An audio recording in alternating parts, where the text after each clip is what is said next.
BEd प्रथम वर्ष की छात्रा। मुकेश कुमारी, बीएड प्रथम वर्ष की छात्रा। अभी मेरे सहपाठी राजीव से की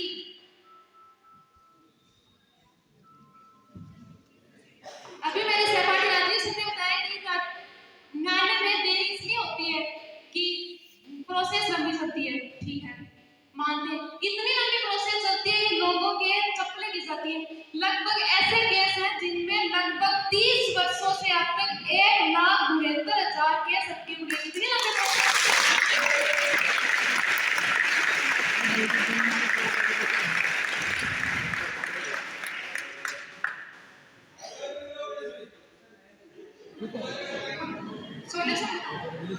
मैं इसका मेरा एक ही सॉल्यूशन है। न्यायालय में अभी वर्तमान में जजों की संख्या बहुत कम है।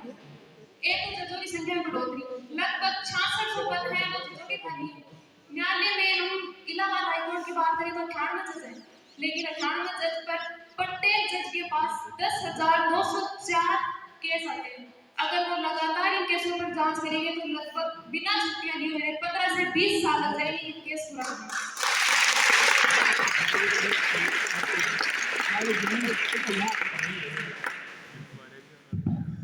जैसा ये बता रहे हैं, आप जो लोग बैठे हैं पक्ष और विपक्ष की टीम सिर्फ ये पक्ष में है, ये विपक्ष में, ये सारे लोग सबके पक्ष में, इसलिए प्रत्येक कैंडिडेट के लिए तालियां बजा करके उसका मनोबल बढ़ाने चाहिए। एकदम इसकी जिज्ञासा को जीवित करते रहें और उस तरह के साथ देखिए क्या होने वाला है, पक्ष क्या बोलता है, विपक्ष क्या बोलता है। प्लीज इंटरेस्ट ले इस डिबेट में और इनका मनोबल बढ़ाएं। पक्ष Good morning, also. My name is Parth sir. I am in Dungarpur. Respected directors and principals और teachers. इन्होंने अभी क्वेश्चन किया था कि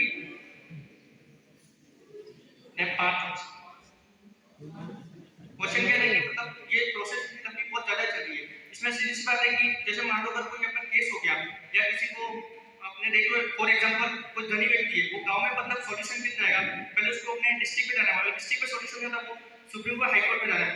हमेशा न्यायपालिका में अपने न्याय हमेशा अच्छा ही देती है, कभी भी यूं नहीं देती है कि अपने किसी विपक्ष की तरफ ज्यादा नहीं देती है, मतलब न्याय अच्छा दे पाती है।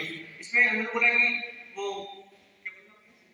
केसेस ज्यादा है, आपको ये भी सोचना है ऑल इंडिया मतलब बड़ा भी उसका टाइम भी लग जाता है। जैसे मान लो अपने जैसे मान लो अपने श्री सदानंद पीजी कॉलेज है, उसमें इतनी बड़ी कॉलेज है, एक केस आता नहीं, दिन में कितने मान लो केस आ जाता है, तो उसको सॉल्यूशन में थोड़ा टाइम लग जाता है। इसी प्रकार हमारे न्यायपालिका उसमें भी थोड़ा टाइम तो लगेगा।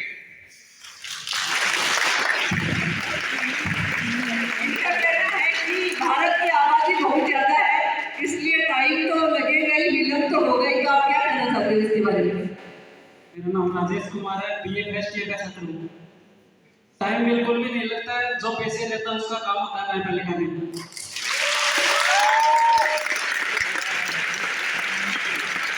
वकील की जेब में जो पैसे डालेगा उसका काम जल्दी होता है, और गरीब आदमियों के लिए न्यायपालिका कुछ नहीं है।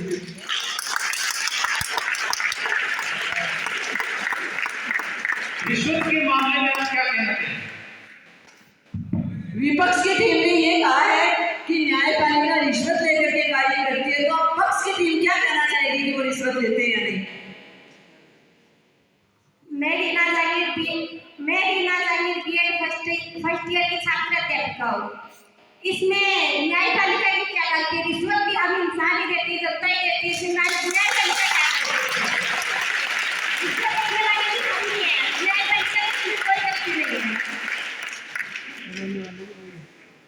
इसमें दोनों तरफ समान ही होता है, लेकिन जो रिश्वत न्यायपालिका नहीं देती, रिश्वत हम खुद ही भरते हैं, इसीलिए एक का पक्ष विपक्ष हो जाता है, एक विपक्ष में चलाता है, एक पक्ष में चला जाता है। विपक्ष ने ये कहा कि रिश्वत लेकर के कार्य होते हैं, तो पक्ष के बच्चे ये कह रहे हैं कि रिश्वत देने वाले अपन होते हैं, न्यायपालिका नहीं देती है। तो इसके बारे में विपक्ष क्या तर्क देना चाहता है? मेरा नाम शांति कंवर है, मैं पीएससी सेकंड ईयर की स्टूडेंट हूँ।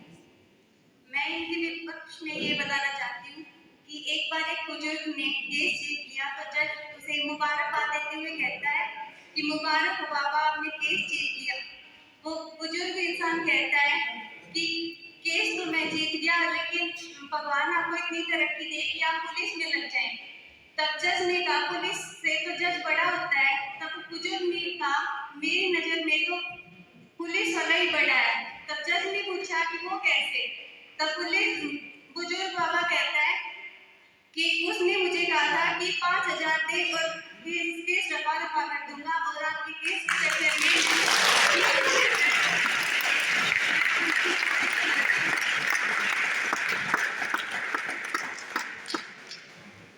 अब सालू जो विपक्ष की टीम में है उसने ये बताया कि जो न्यायपालिका में जो लोग बैठते हैं, जो न्यायपालिका का नेतृत्व करते हैं, वो रिश्वत मांगते हैं। तो इस बारे में विपक्ष क्या कहना चाहेगा?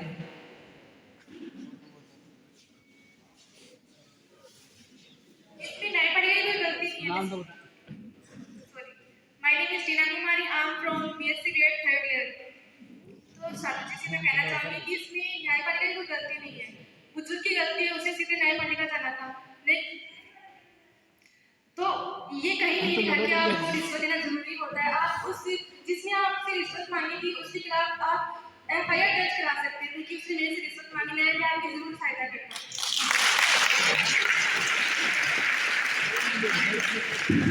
पक्ष के लोगों का ये कहना है कि यदि न्यायपालिका में बैठ के कोई गलती करते हैं तो उनके विरुद्ध भी आप मुकदमा दर्ज करवा सकते हो। क्या कहना चाहते हो आप?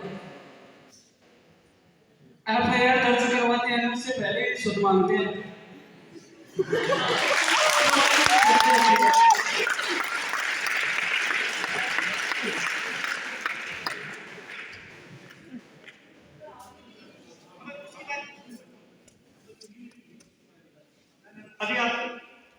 अभी आपको अपने इंडियन पैलेस जंतर मंत्र पे बैठे थे, आपको पता है ना साक्षी मलिक कई दिनों तक के पहले भी थे और अभी निकले वापस, खेल भी छोड़ दिया उन्होंने। आपको पता है कि एफआईआर दर्ज कैसे हुई थी? 3 महीने तक वो बैठे रहे वहां पे। Central government and state government ने किसी ने कोई ध्यान नहीं दिया। लास्ट में सुप्रीम कोर्ट ने ऑर्डर किया कि आप कम से कम एफआईआर तो दर्ज कीजिए, तब जाके एफआईआर दर्ज हुई थी। और वो उसके बाद भी कोई कार्रवाई नहीं हुई।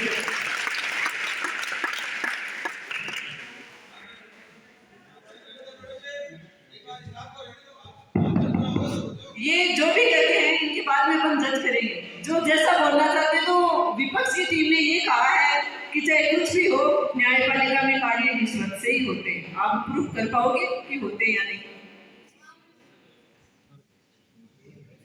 मेरा नाम जयेंद्र है और मैं एमएससी फाइनल ईयर केमिस्ट्री का स्टूडेंट हूँ।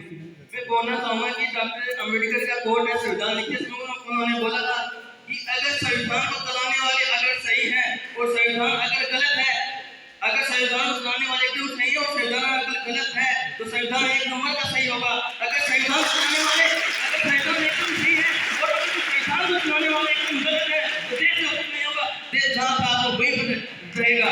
और मैं बोलना चाहूँगा उन्होंने कहा था कि ये न्यायपालिका बहुत खर्चीली है। मैं आपको बताना चाहूँगा कि सरकार ने वकील भी दे रखे हैं, आप उनके पास जाइए ना, कहाँ खर्चीली है?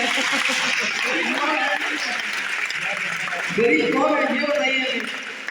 सरकार ने हर चीज दे रखी है, आप बताइए उनके पास। और आपके पास एक कानून और आरटीआई का राइट टू इंफॉर्मेशन 2005 में लाया गया था। उस कानून को आप उनको यूज कीजिए। जो भी रिश्वत दे रहा है बोल रहे हैं कि ये रिश्वत ले रहा है, मैम मान लीजिए एसपी है, ये रिश्वत ले रही है, तो आप इनको आगे लगाइए कि आपके पास इतनी जायदाद कहाँ से आई है।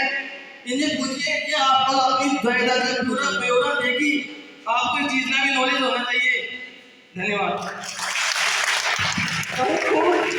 पक्ष की टीम ने ये बताया कि रिश्वत देने वाले भ्रष्ट अपन खुद होते हैं, न्यायपालिका नहीं लेती और यदि लेती है तो अपन उनके विरुद्ध कोई भी कार्रवाई कर सकते हैं। आपको प्रूफ देना है कि फिर भी रिश्वत लेते हैं या नहीं। मैं आशीष कासनिया बीएड फर्स्ट ईयर से। मेरा सीधा क्वेश्चन ये है कि जब सरकार हमें सरकारी वकील करके देती है, डिस्ट्रिक्ट लीगल सर्विस अथॉरिटी और स्टेट लीगल सर्विस अथॉरिटी के तहत गरीब लोगों के लिए जो अपना वकील अफोर्ड नहीं कर सकते, सरकार उनके लिए वकील देती है, तो फिर उन्हें उस चीज का फायदा क्यों नहीं मिल पाता? इसका मतलब ये तो नहीं हुआ कि करप्शन सिर्फ बाहर ही। मुझे लगता है कि करप्शन कहीं ना कहीं अंदर तक घुस चुका है और यदि न्यायपालिका चाहे तो उसे पहले सोल्व कर सकती है।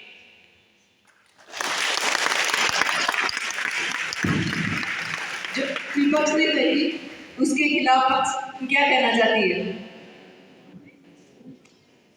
myself सीताराम। देखो इसमें जुडिशरी का कोई इंटरफेयर, ये मतलब हमारे समाज में इग्नोरेंस है कि हमें उस चीज का पता नहीं है कि हमें फ्री वकील भी मिलते हैं, हमें फ्री जस्टिस मिलेगा, इसके बारे में मतलब इग्नोरेंस है पीपल्स में। तो गवर्नमेंट को ये अफेक्ट करना चाहिए कि मतलब लोगों को ये समझाए कि ऐसे ऐसे हमें वकील भी मिल सकते हैं, जस्टिस भी मिल सकता है फ्री में। तो इसमें जुडिशरी का कोई इंटरफेयर नहीं है। अब जुडिशरी को मतलब आप दोषी नहीं ठहरा सकते।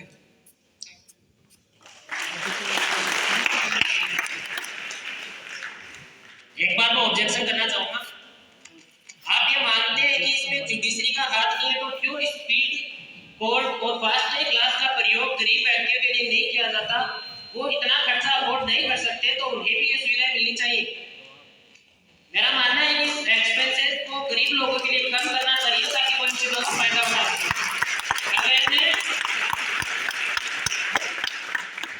मुझे लगता है आज के दिन अवेयरनेस की कमी है, एजुकेटेड पीपल भी सोसाइटी में रहते हैं, पर फिर भी उन्हें कम से कम एक्सपेंसेस तो वो कम कर सकते हैं। ये तो जुडिशरी के हाथ में। एक बात आप हमें बताइए, किसी नाबालिग लड़की का रेप हो जाता है तो क्या सरकार पैसे मांगती है उससे कि हम आपको पैसे देंगे? नहीं, ये बताइए मेरा, क्या वो मांग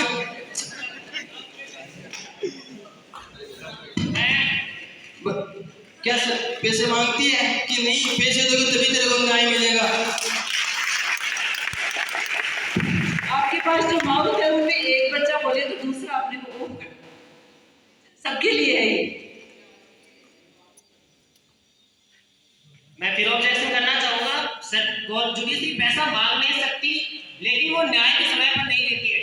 अभी हाल ही में निर्भया हत्याकांड जो पीछे हुआ, उसमें जो सबसे अपराधी था, खतरनाक अपराधी जिसने इस कार्य को अंजाम दिया, उसे भी सरकार ने फांसी की सजा नहीं दी तथा उनमें से एक को रिहा कर दिया गया।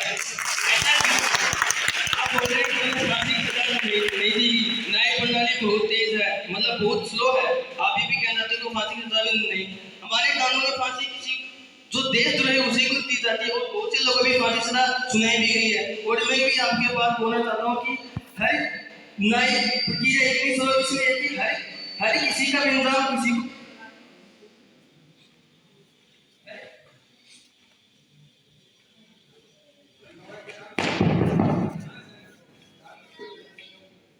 हेलो, आप ये बोल रहे हैं कि न्याय प्रणाली बहुत स्लो है, तो मैं ये बोलना चाहता हूँ कि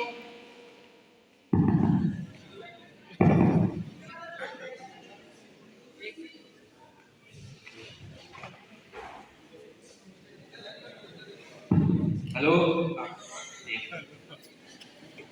तो मैं ये बोलना चाहता हूँ कि सरकार पुलिस सबूत इकट्ठे करती है, वकील के पास जाते हैं। अगर आपने किसी का कुछ नहीं किया है, आपको ऐसे पुलिस आगे लेके चली गई, उसमें पूरा आपको कार्रवाई किया है या नहीं? आप असली मुस्लिम है नहीं, मुस्लिम कोई और ही हो, आप बोलेंगे इसको जल्दी से फांसी की सजा सुना दो, आपके लिए सही रहेगा, आपके परिवार के लिए सही रहेगा या सही रहेगा?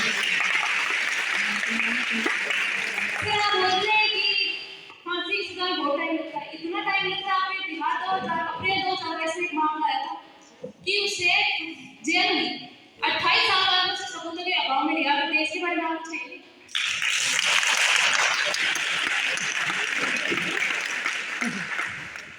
अप्रैल 2022 में बिहार में एक व्यक्ति को जेल में 28 साल बाद उसे रिहा कर दिया। 28 साल से जेल में चाहिए, तो उसे सबूतों के अभाव में रिहा किया गया। तो आप उसके परिवार, उसका खानदान, उसका 28 साल उसका क्या हुआ हो सकता है? आप ये कहना चाहते हैं कि सबूत पहले थे तो उसके जेल में डाल दिया गया, और अब सबूत नहीं है तो निकाल दिया गया। तो पहले सबूत थे उनके पास भी जेल में डाला था, तभी नए पढ़ने की इतनी कमजोर है ना कि हम वहाँ पे जज बैठे हैं, उन्होंने ऐसी जेल में डाल दिया। आप उन जज की काबिलियत को सब करिए। मैं ये पूछ रही हूँ, तो जेल में डाला तो रिहा क्यों दिया 28 साल बाद? 28 साल बाद रिहा किया है तो कर दिया होगा। अब मेरी बात सुनिए,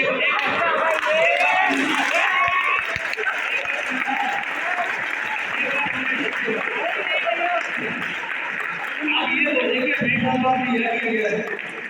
28 साल बाद में कौन से सबूत अभाव नहीं थे? केस क्या था ये बता दीजिए एक बार। अप्रैल में बिहार के व्यक्ति का केस है। अप्रैल 2022 में बहुत सारे केस हैं। कौन सा केस है ये तो बताइए, मैं भी उस केस को समझूं। देखिएगा आप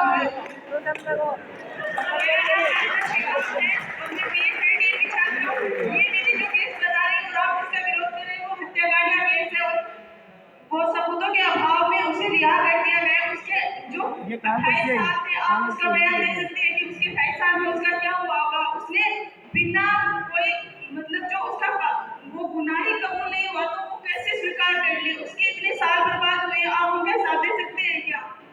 ये तो मतलब आप मानते हैं ना कि न्याय की जो व्यवस्था है उसमें एक व्यक्ति के साथ अन्याय हुआ है। अध्यापिका महोदय, कोर्ट और न्यायपालिका भावनाओं के आधार पर नहीं चलती है। आपने ये सुना है कि सिर्फ उन्हें 78 के दस्तावेजों के अभाव में उन्हें रिहा कर दिया गया। आपने ये भी सुना था 3 सिपाही 2 एसपी उनको भी निलंबित कर दिया गया। आपको पता है ये बात? ये पता है आपको बात? नहीं पता तो अभाव क्यों थे ये भी जानना अति आवश्यक है। उसके बाद आप पूरे देश को बता दीजिए।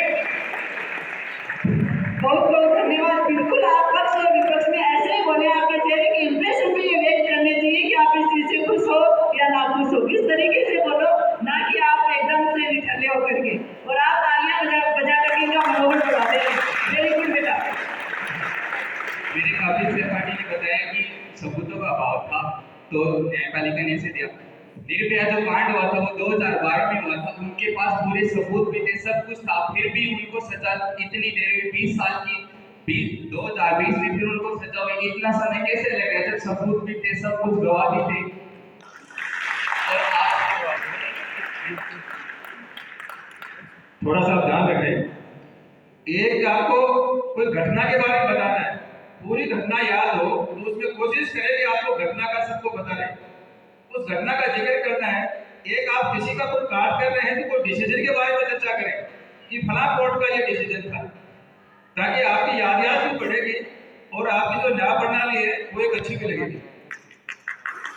और हाल ही में आप अभी सोशल मीडिया पर भी बहुत देखते हैं, ऐसे वीडियो वायरल होते रहते हैं जो कि ऑनलाइन कर दिया कोर्ट को, फिर उसमें दिखाते हैं कि हमारे जो जज हैं वो इंग्लिश में बात करते हैं और जो केस आता है वो गांव इस तरह से आता है, तो वो जज पूरी तरह से जो जिसके ऊपर न्याय दे रहे हैं वो ना तो उस चीज को समझ पाता है कि मेरे ऊपर क्या फैसला हो रहा है, क्या मेरे को बताया जा रहा है। ये आज 70 साल हो गए। अगर आप आज इस चीज को देखते हैं कि आज 70 साल बाद में ये चीज हो रही है तो देखो ये कितना बड़ा वो है। और एक चीज के ऊपर और ध्यान में आपका आकर्षित करना चाहता हूँ कि ये कहते हैं कि ना न्यायपालिका सबूतों के आधार पर ऐसे फैसले देती है जिसकी वजह से समय इतना लग जाता है। हम सभी गांव से बिलोंग करते हैं, नीचे स्तर में सभी को पता है, सभी की राजनीति नीचे बैकग्राउंड में ऐसे सबूतों को आसानी से मिटा दिया जाता है। पैसे खिलाकर रिश्वत दे के आजकल मामूली सा कांस्टेबल भी ना ऐसे इतना दम रखता है कि वो सारे सबूतों को मिटा देता है। तो जितनी लंबी प्रोसेस होगी ना उस हिसाब से सबूतों को मिटा दिया जाएगा और जो एक न्याय मिलना चाहिए जिस व्यक्ति को वो न्याय उसको मिल नहीं पाता है। मैं फिर से आपको बताऊंगा कि भावनाओं के आधार पर न्यायपालिका नहीं चलती है। रही बात जो निर्भया हत्याकांड, आपको पता होगा संविधान में संशोधन की प्रक्रिया भी होती है, उसके बाद पॉक्सो एक्ट भी लेके आए हैं, पता होगा शायद आपको। पॉक्सो एक्ट आने की किसके बाद है? 2012 के बाद तो है। उसके बाद हमारा संविधान लचीला है, उसमें अगर किसी चीज का संशोधन करना हो, किसी नए केस को बनाना हो तो उसमें भी मौलिक समय लगता है। ये कोई हलवा नहीं है जो आपने 2 मिनट में खा लिया हो। यहाँ हर तरह के लोग रहते हैं, हर तरह की कार्रवाई की जाती है। उसमें आपको ये भी पता होगा एक नाबालिग था, उसे बाल सुधार गृह में भेजा गया। पर समय के साथ साथ हमारा देश आगे बढ़ रहा है, हमारी न्यायपालिका में भी सुधार हो रहे हैं, संशोधन हो रहे हैं। जब आप 70 साल की बात करते हैं, 70 साल के भारत और आज के भारत को देखिए, आपके घर में फांसी होने उसमें आपके निर्णय भी नहीं थे, आप किस बात की बात कर रहे हैं? अभी मेरे काबिल साथी ने बताया कि न्यायपालिका में वो पॉक्सो एक्ट आया था। उसके बाद मैं ये पूछना चाहती हूँ कि पॉक्सो एक्ट आने के बेहतर नहीं हुई है, बदतर हो गई है। 60%